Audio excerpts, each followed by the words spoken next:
Seikon no Quasar is an anime about a little boy who gets powered up by drinking breast milk directly out of a big-titted woman. What does this have to do with anything? Nothing really. I'm just sharing some cursed knowledge. Hey and welcome to Mini Gokin Reviews. Today we're looking at the Snail show Grisa. What are you doing laying there? Arise. The Snail show Grisa is a figure by Snail Shell that was based on a very nice illustration by Periri. And as far as adaptations go, Snail Shell knocked it out of the park with this one, at least for the visuals. I mean, just look at this mummy. But before we can do that... Alright, gather around.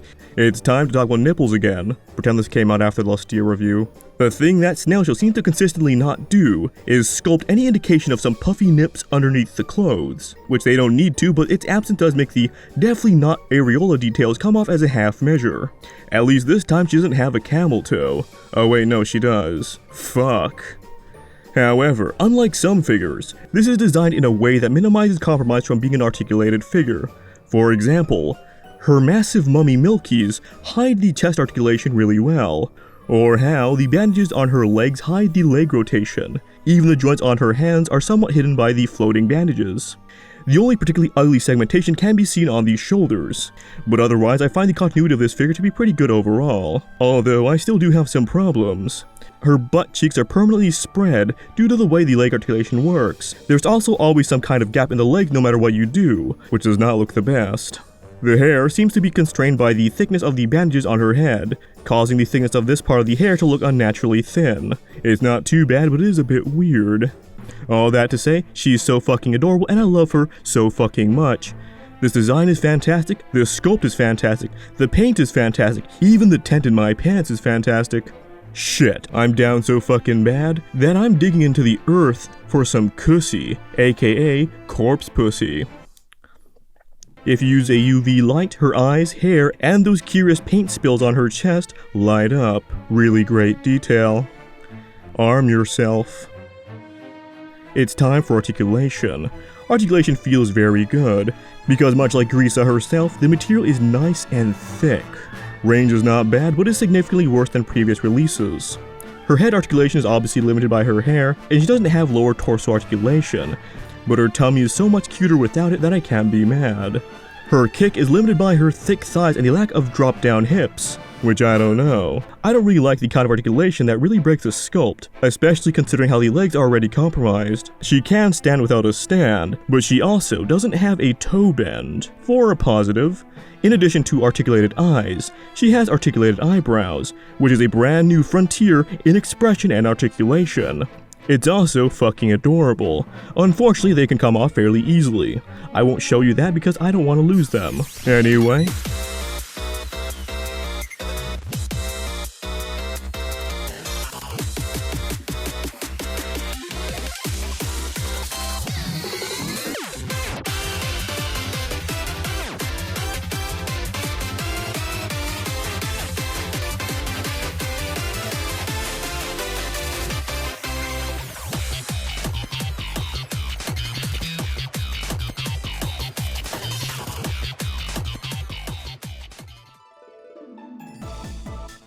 You get 3 faces that are so adorable that I wish you got 7 more of them. I usually joke that you have to hand it to them, but she has hands for handing you a hand, so I guess she has to hand it to you. Even if her hand options themselves are pretty eh. As you've seen, when you rip off her arms, you can attach this bone, which for some reason you only get 1 of. Come on, Snail Shell, what if in addition to being a necrophilic, I also had an amputee fetish? I've given you enough dirt on me, what about dirt on her? Well, you get this dirt mound to stick her arm out of the ground, because in addition to being a mummy, she's also a zombie apparently. To be clear here, get it? Stand? Clear? Fuck it. Guts and guts. Over.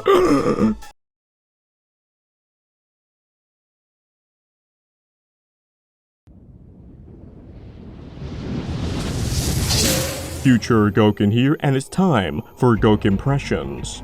What's probably the first thing that would come to mind if you saw a zombie? That's right, death. Today we're looking at the Demon Toys and Cozer Toys Abyss Knight. which is a third-party and unofficial figure of Death from Darksiders.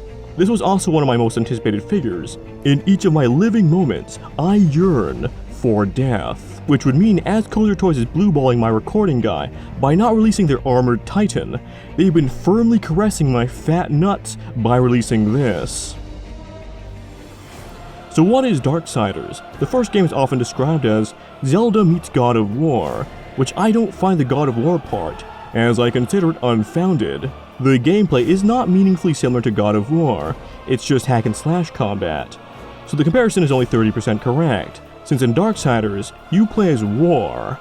But this is Death, not War, although they are related. War and Death are part of the four horsemen of the apocalypse. They're also brothers. And as I must have revealed at this point, the series heavily features things from the Book of Revelations, so you know, the fun stuff. Aesthetically, I really like the Darksiders games. They are definitely over-designed, but I think that if it's everything, it works. And why wouldn't the physical manifestation of War and Death be extravagant? Although I've never really cared for the design for Fury. It's also pretty sexist. Why are the harbingers of the end of all predominantly men? What did they mean by this? Death is my favorite of the Darksiders horsemen of the apocalypse. There's just something so raw and metal about this design. Look at him. Skeletal mask, bone armor, an emaciated yet muscular physique, and a motherfucking skull scythe.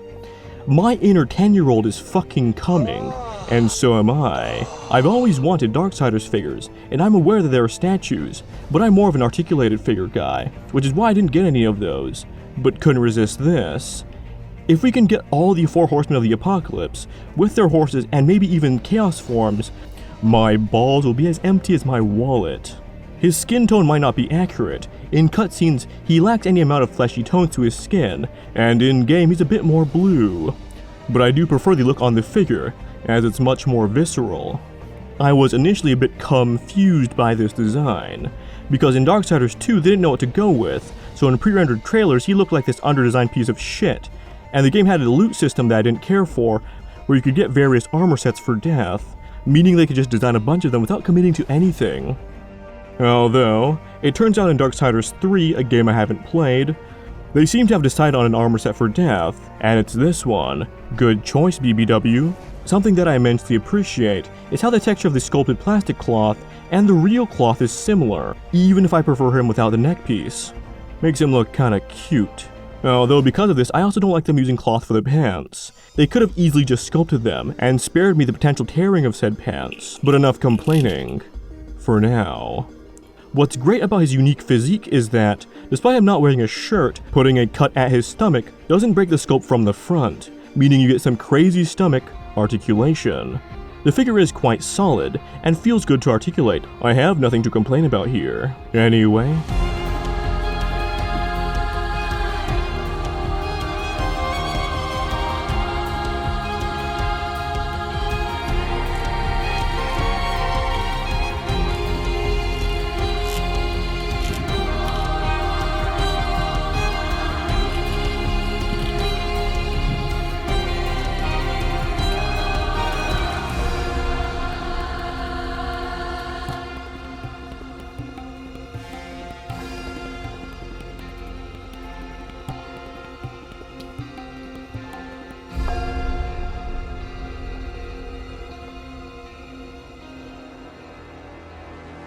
Accessories are fairly minimal. I really wish you got his pistol. Well, not his pistol. He was just borrowing it from Strife.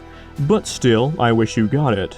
There are two masks. One has glowing eyes, which are my preference, and the other has articulated eyes, that you can manipulate with this key-looking thing, which are a cool option. Except they don't work. I don't know if anyone else has this problem. They might just not have bothered because the other mask is better anyway. Death could really use a hand or two or six. Because it's coming with two pairs is pretty disappointing, but at least they can hold his scythes, which are sick as all fuck. Especially the big one. If these guys were insane, they'd include modular versions of these, since the shape of these scythes wielded by Death could change shape at will, mostly into a glaive or a double-ended scythe. However, they are completely sane, so you don't get any of that. But with that being said, as is, these are awesome. Guts and guts. Overall, this is quite good. However, this is unlicensed, therefore I will not recommend it. That being said, it is your money and you can do what you want with it. I, for one, got this from Gundamit, and I recommend you get things from Gundamit as well.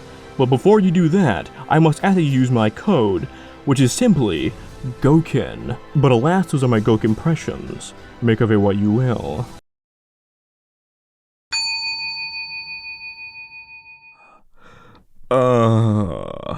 Overall, she's not perfect, but I love her. So I can definitely recommend this figure if you like how it looks and don't mind the price. Of course, I got both of these pale bastards from Gundamit, but I won't repeat myself this time. Use code GOKIN. That's about it. Thank you to the patrons. Unfortunately, much like Grisa, this person's IQ is in the dirt. Of course, thank you to Robouken for their recording contributions, and I'll see y'all next time.